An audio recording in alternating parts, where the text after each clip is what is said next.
Bonjour chers amis yogis. Alors une vidéo ce soir dans laquelle on va voir de bonnes positions pour les gens qui ont un problème d'hypothyroïdie. Donc voilà, ça peut stimuler, aider un petit peu la thyroïde à mieux fonctionner. On va commencer par les mouvements croisés. Pour une fois, on peut les faire assis. Vous êtes assis, vous pouvez prendre appui contre un mur. On bouge main droite, pied gauche. Main gauche, pied droit.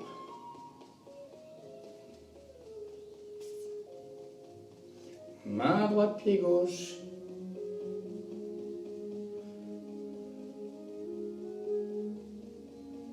Main gauche, pied droit.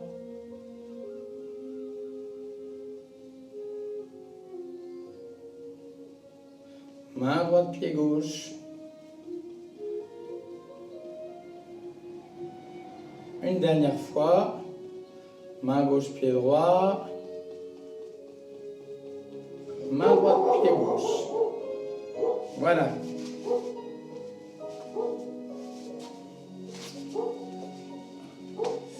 Alors, donc, les postures qui vont agir sur la thyroïde vont agir par étirement de la gorge, par compression, cette zone-là, ou bien et essentiellement par afflux sanguin très important vers la thyroïde.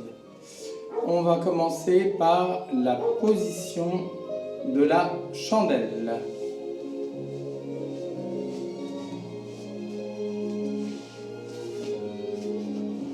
Donc vous rentrez bien le menton, vous inspirez et en expirant, hop.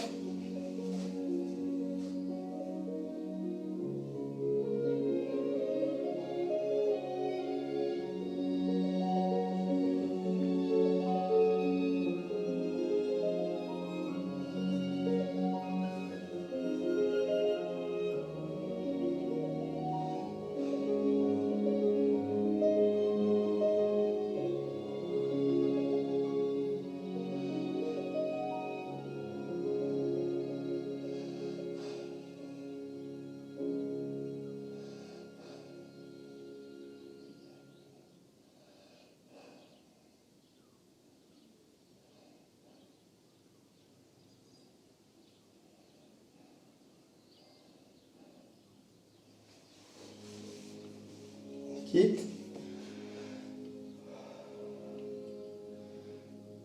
On se relaxe et on peut la faire plusieurs fois.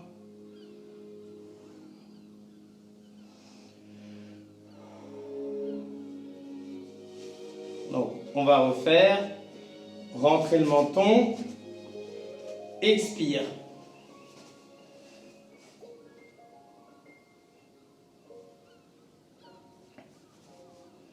C'est bien de maintenir le dos, de bien respirer du ventre et de garder les pieds et les jambes détendus.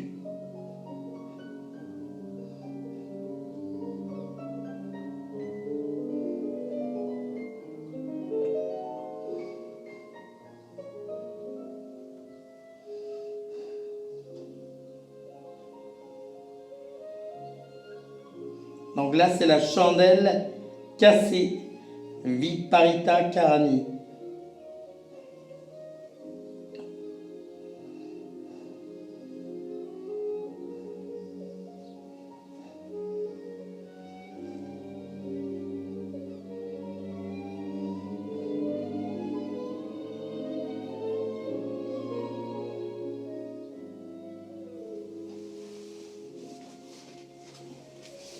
Alors, on se détend.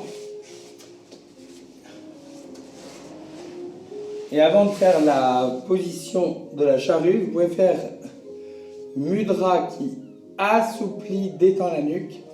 Pousse le pouce dans la paume. L'index recouvre le pouce. Vous joignez l'extrémité du troisième et du quatrième doigt. Vous plaquez la deuxième phalange des index et vous plaquez la deuxième phalange des petits doigts. Voilà. Alors, vous pouvez rester en tailleur, comme ça.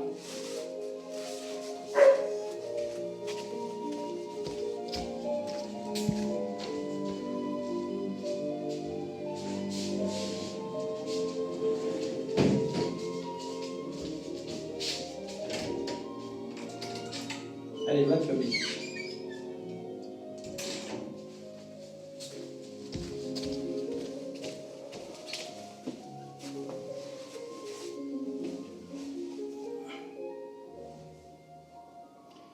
Bon, excusez-moi, je vais partir rentrer le chien.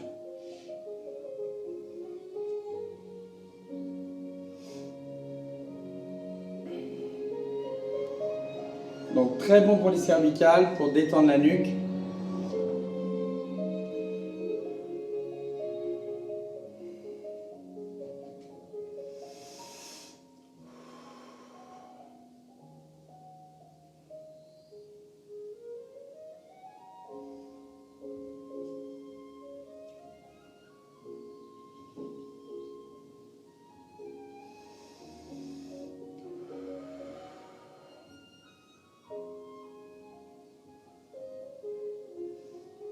Allez, posture de la charrue maintenant.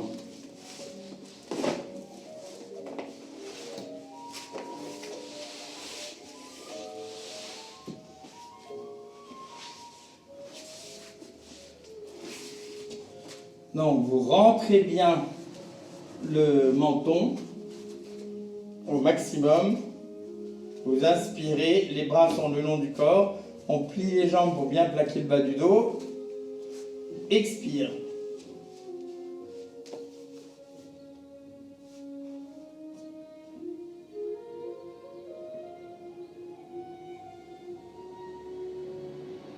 Respirez bien du ventre.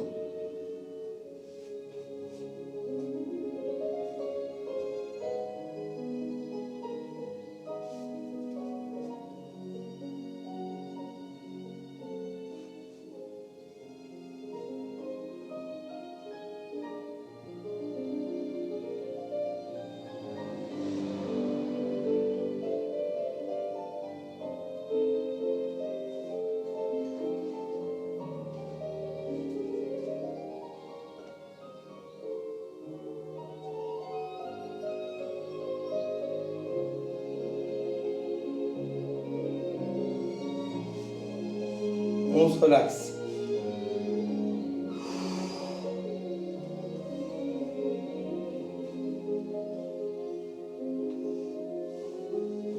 C'est une posture qui est très agréable quand on est souple. Allez, on la refait. On inspire, expire.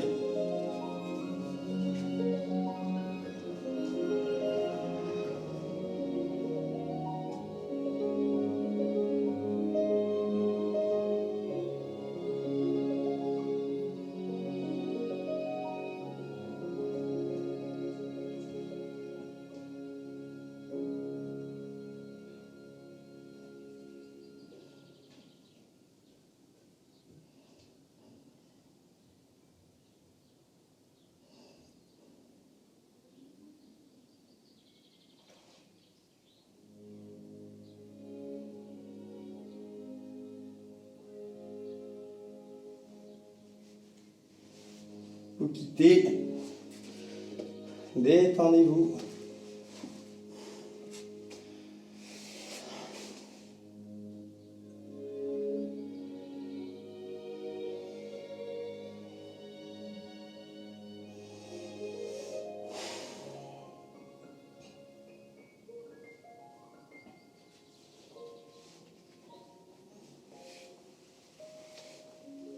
Alors maintenant, Mudra qui va agir justement sur Vishuddha Chakra, le centre énergétique qui est relié entre autres à la glande thyroïde, parathyroïde, les cordes vocales. Vous allez mettre la main gauche dans la main droite, joindre les pouces et monter, vous les montez très haut les pouces. Alors on se détend comme ça. ça peut diminuer des spasmes au niveau de la gorge. C'est très efficace. Donc il ne faut pas se tromper, c'est la main gauche dans la main droite. Et après, on fera la posture du poisson, qui est la contre-posture de la charrue, et qui va agir sur la thyroïde en étirant beaucoup cette zone-là.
Alors, allons-y. Posture du poisson.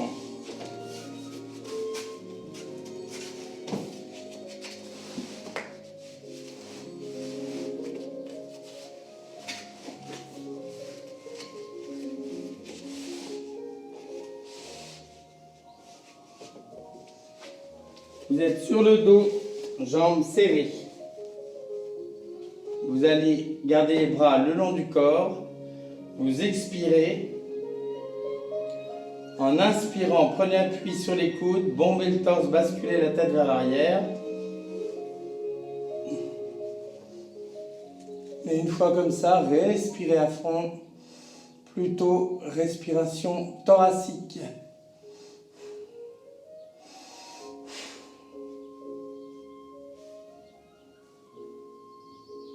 C'est bien de garder l'appui sur les coudes. Si vous êtes très souple, vous pouvez attraper les avant-bras, attraper les coudes, poser les avant-bras lentement au sol. Voilà, comme vous préférez.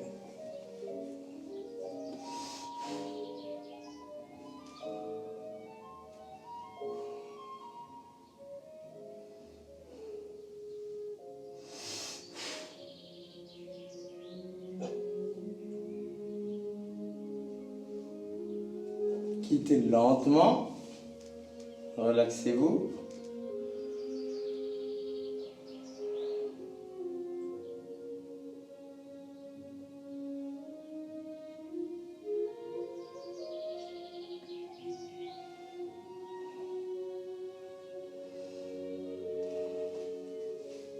Alors soit on refait la position du poisson, soit si vous voulez faire une posture qui étire les quadriceps et entretient la souplesse des genoux, on peut faire cette posture, le diamant. Vous vous asseyez sur les talons, vous posez les coudes lentement, vous allez prendre appui et vous tendez les bras. Voilà.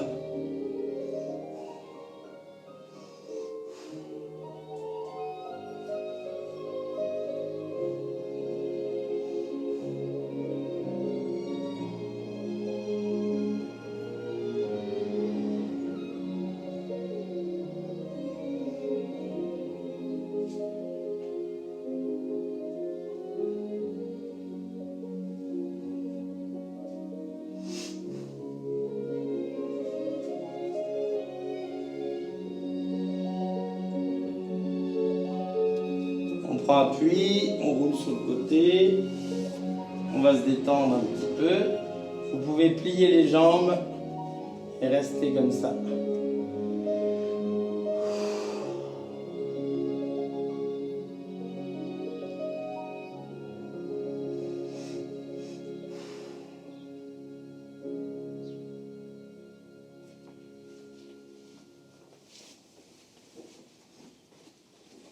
Autre posture excellente, dynamisante, qui agit non seulement sur la thyroïde, mais sur les glandes surrénales quand on est suffisamment souple pour vraiment bien la faire, c'est Dhrityasana, la posture de la fermeté. Alors, on va commencer par une variante qui est très douce. C'est que vous allez monter les talons, vous basculez la tête, vous posez les mains comme ça, et vous poussez le bassin vers l'avant. Bon, ça c'est la variante la plus facile. Le tout c'est d'avoir le poids du corps sur les rotules.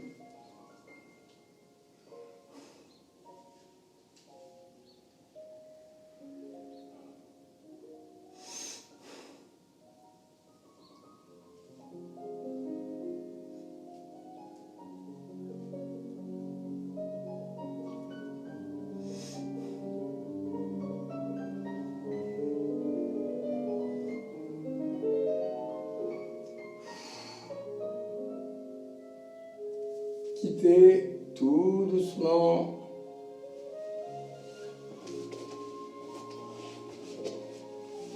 Mini pause, vous pouvez étirer un peu le bas du dos.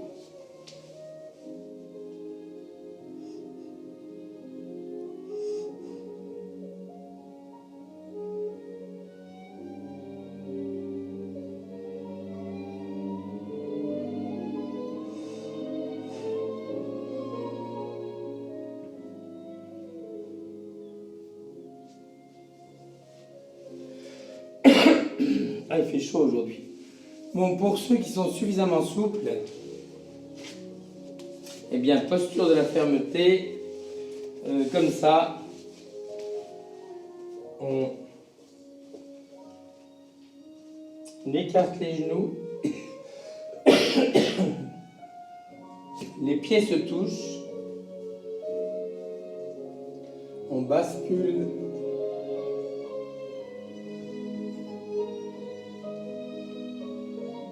On attrape les chevilles, les pouces vers l'extérieur, le poids du corps, on le garde sur les genoux.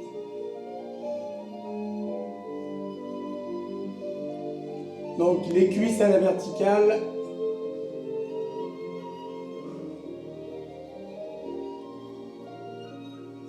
Et on quitte lentement. Donc ça c'est une posture qui demande pas mal de souplesse. On fait une petite pause sympathique et après on va passer à la posture du cobra. Petite détente.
Donc, pour la position du cobra, on démarre sur le ventre, les pieds joints. Si vous n'êtes pas trop souple, vous mettez les mains au niveau des épaules. Si vous êtes assez souple, vous pouvez les reculer. On expire, pieds joints, ils vont s'écarter un petit peu après. En inspirant, on monte la tête. Voilà, on essaie de garder les épaules basses, les coudes contre le corps. On ne soulève pas le bassin. Et voilà.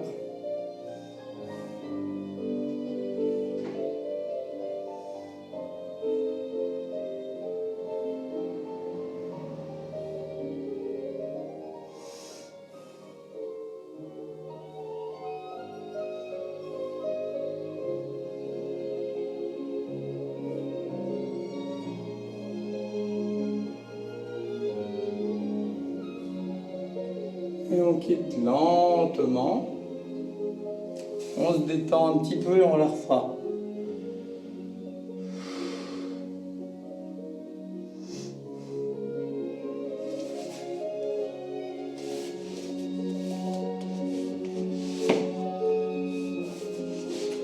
Donc, on refait la position.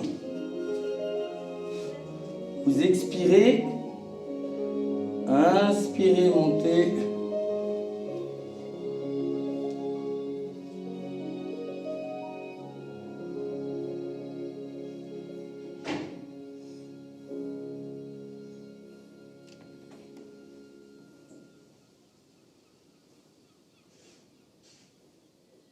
Et vous quittez très lentement.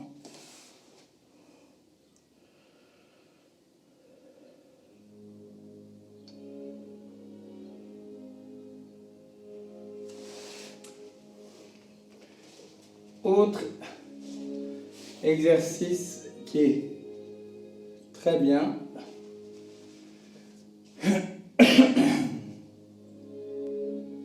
C'est de faire anuloma, viloma, la respiration alternée.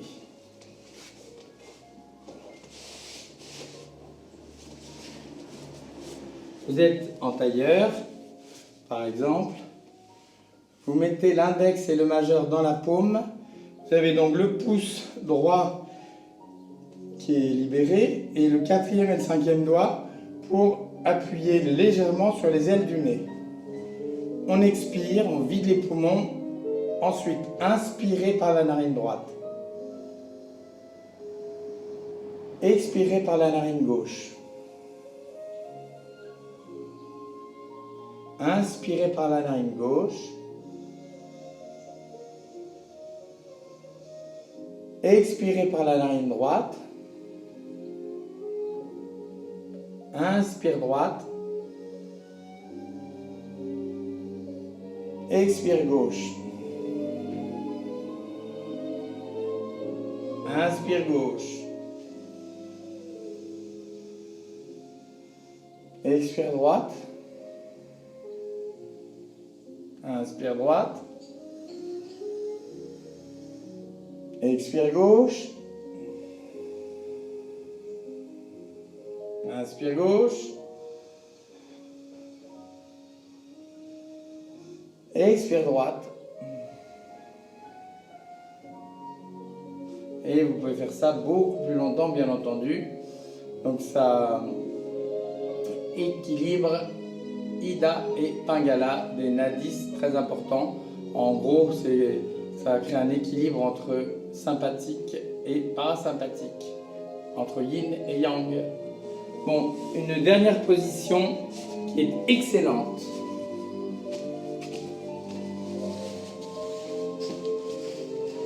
Excusez-moi, je rentre le chien et j'arrive.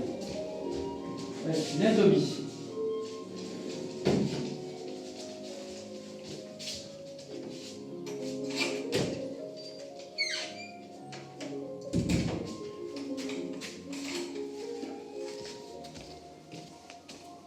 Donc cette position,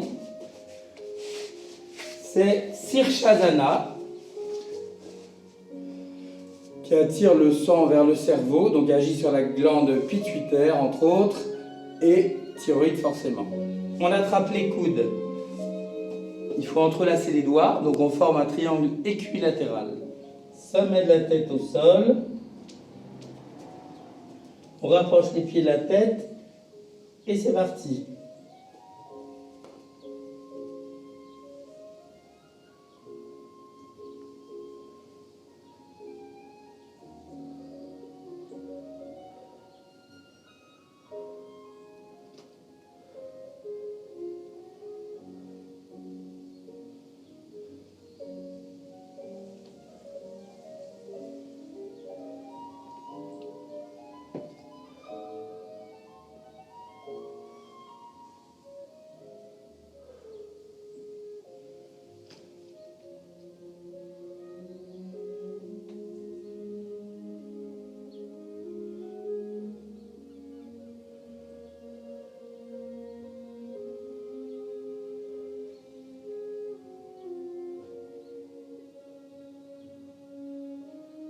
pouvez petit en pliant. Vous restez comme ça un tout petit peu et vous relevez tout doucement. Voilà, alors là j'ai pas fait très longtemps. La posture sur la tête, vous pouvez la faire 2-3 fois. Et pour ne pas risquer d'avoir une toute petite tension au niveau de la nuque, vous pouvez faire cette posture-là. Vous écartez un tout petit peu les jambes, vous essayez d'avoir le dos droit, vous inspirez et en expirant, vous poussez l'extérieur du pied droit ou bien alors sous le genou, vous tournez vers la droite.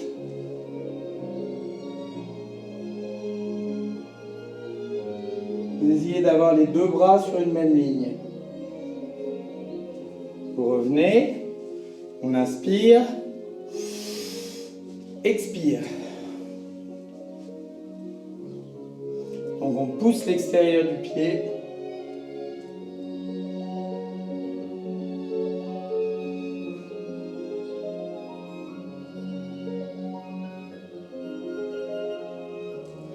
Et on revient tout doucement. Voilà. Donc c'était un petit programme assez positif pour la glande thyroïde. Donc si vous avez un problème d'hypothyroïdie, évitez de manger trop de choux et trop de navets crus. Et puis il y a des bons aliments par contre, entre autres l'avoine, les aliments qui contiennent beaucoup d'iode, etc., etc. Passez un bon été, à bientôt.